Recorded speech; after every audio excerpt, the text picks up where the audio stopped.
Hey guys, today I have another story from Daryl Owen. This one's called Food Chain. Beginning at the bottom of the food chain must be hell. Constantly being worried when night falls that you might become dinner. Finding some sort of shelter and being able to light a fire is imperative. Getting into your sleeping bag and laying there just listening to the evening chatter of bugs. And a mysterious howl fills the dark night, with eyes wide open and unable to sleep. Actually, being a researcher in surroundings you are unfamiliar with, you become and are the bottom of the food chain, and you are no longer the apex predator. They are. I've been concerned for my safety at night many times, searching for Bigfoot.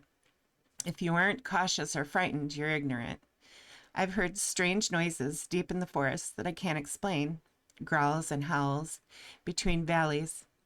Now that I have moved to Tennessee from Northern California, that strange feeling once again sends chills down my spine. We decided to go out a few days ago to Lookout Mountain. Now, that name says it all, Lookout Mountain. Look out for what?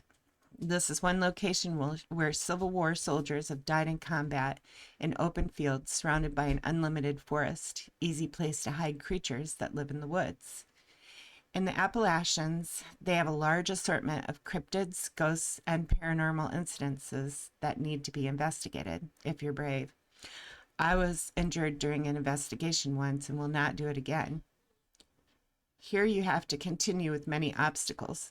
The main one is moonshiners. That's so true. Oh man. Okay. We had a great conversation with a property owner that invited us to his property for an investigation.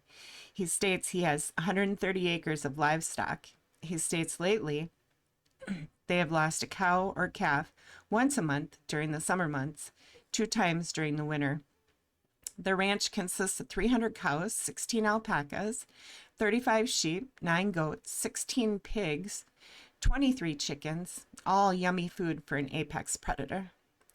Yet this unidentified creature began attacking his livestock in early 2020, and that's why we're here.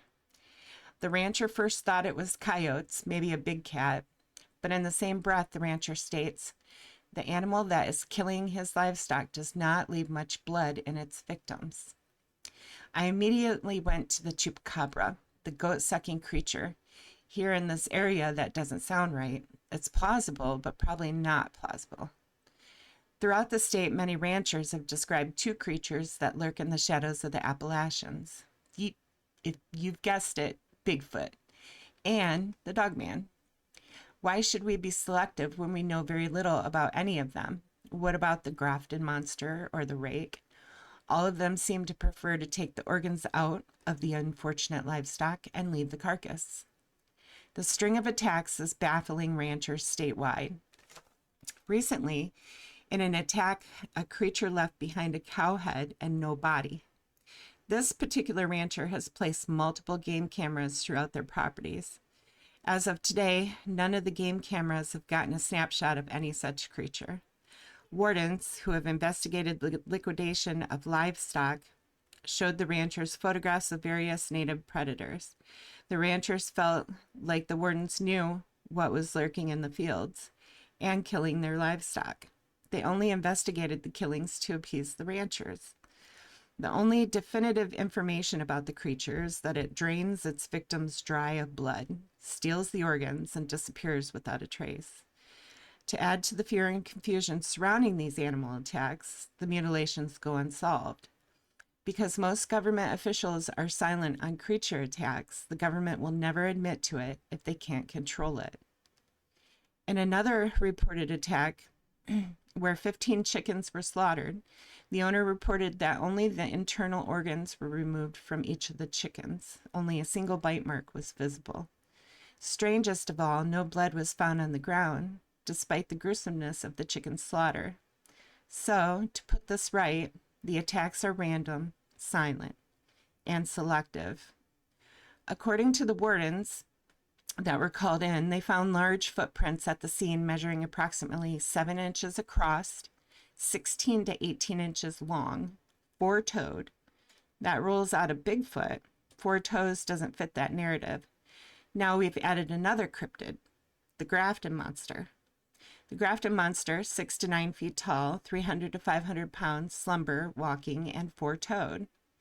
Of course, they have no further information to go on. According to the local people, the attacks have only heightened residents' fears of whatever has been terrorizing the livestock and mutilating farm animals over the last 3 years. What exactly do you think is roaming around the Appalachian Mountains, eating the organs right out of the farm animals? Bigfoot, Dogman, or the Grafton monster, or some other apex predator forced out of its native hunting grounds that we don't know of? It's clear that no livestock is safe, neither are we. Livestock and other farm animals are being savagely and mysteriously torn apart, drained of their blood, or otherwise eviscerated. Reports make it seem like unknown, unseen predators are venturing into our territory in search of new victims.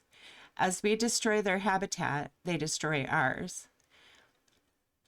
When will we learn and start to see new patterns of animal behavior, or even new angry cryptids emerge from the shadows? The question is, when will one of these creatures start preying on us? Keep your eyes on the horizon and in the trees. Daryl.